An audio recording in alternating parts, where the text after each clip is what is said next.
1 Nephi Chapter 4. And it came to pass that I spake unto my brethren, saying, Let us go up again unto Jerusalem, and let us be faithful in keeping the commandments of the Lord. For behold, he is mightier than all the earth. Then why not mightier than Laban and his 50, yea, or even than his tens of thousands? Therefore let us go up. Let us be strong like unto Moses. For he truly spake unto the waters of the Red Sea, and they divided hither and thither, and our fathers came through out of captivity on dry ground.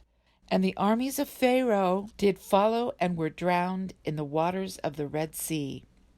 And now behold, ye know that this is true, and ye also know that an angel hath spoken unto you. Wherefore can ye doubt? Let us go up.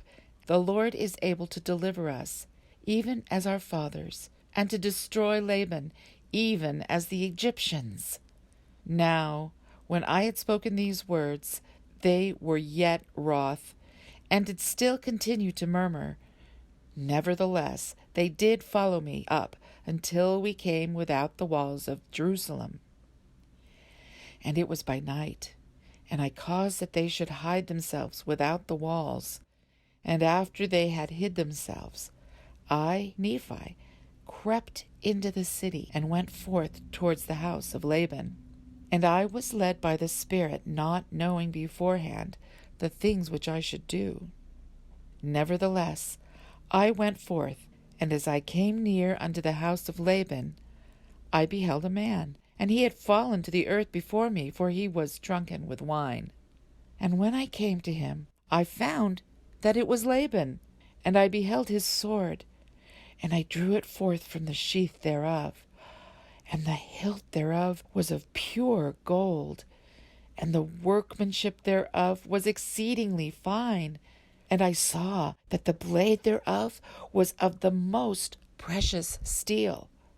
And it came to pass that I was constrained by the Spirit that I should kill Laban. But I said in my heart, Never at any time have I shed the blood of man. And I shrunk, and would that I might not slay him.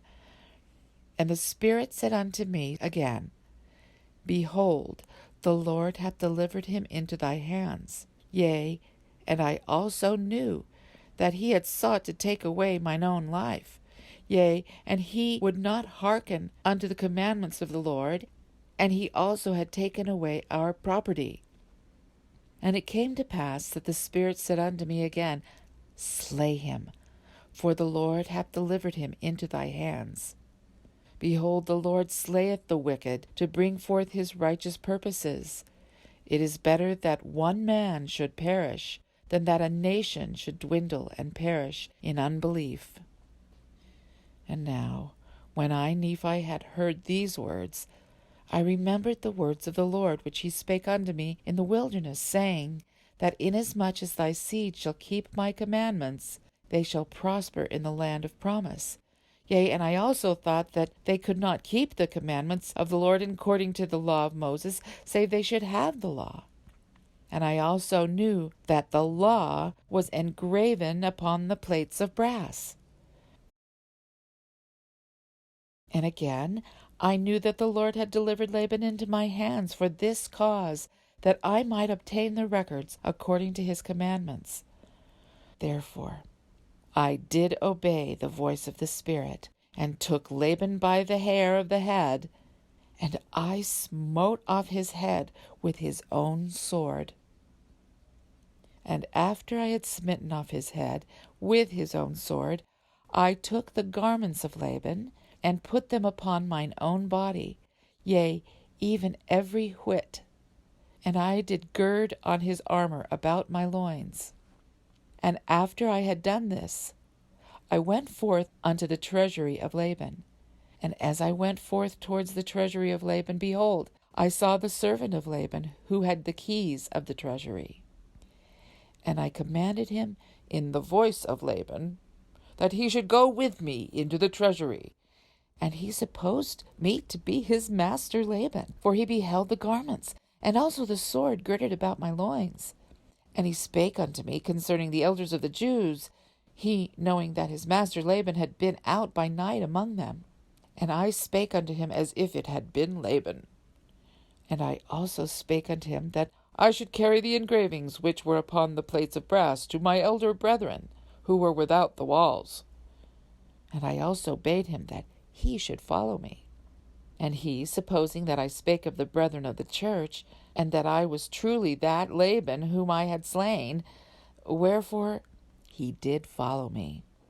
And he spake unto me many times concerning the elders of the Jews, as I went forth unto my brethren, who were without the walls.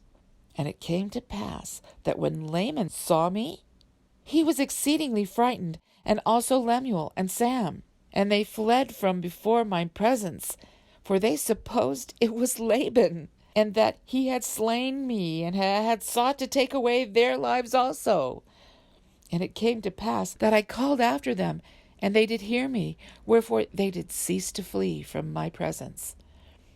And it came to pass that when the servant of Laban beheld my brethren, he began to tremble, and was about to flee from before me, and return to the city of Jerusalem.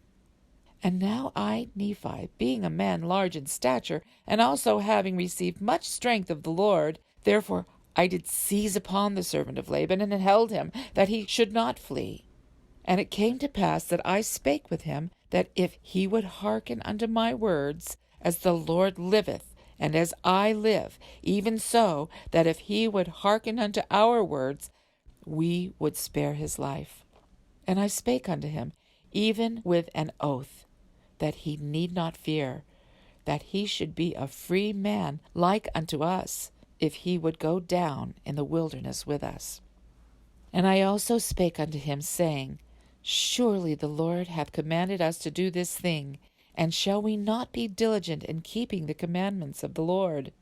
Therefore, if thou wilt go down into the wilderness to my father, thou shalt have a place with us. And it came to pass that Zoram did take courage at the words which I spake. Now Zoram was the name of the servant, and he promised that he would go down into the wilderness unto our father. Yea, and he also made an oath unto us, that he would tarry with us from that time forth. Now we were desirous that he should tarry with us for this cause, that the Jews might not know concerning our flight into the wilderness, lest they should pursue us and destroy us. And it came to pass that when Zoram had made an oath unto us, our fears did cease concerning him. And it came to pass that we took the plates of brass and the servant of Laban, and departed into the wilderness, and journeyed unto the tent of our father.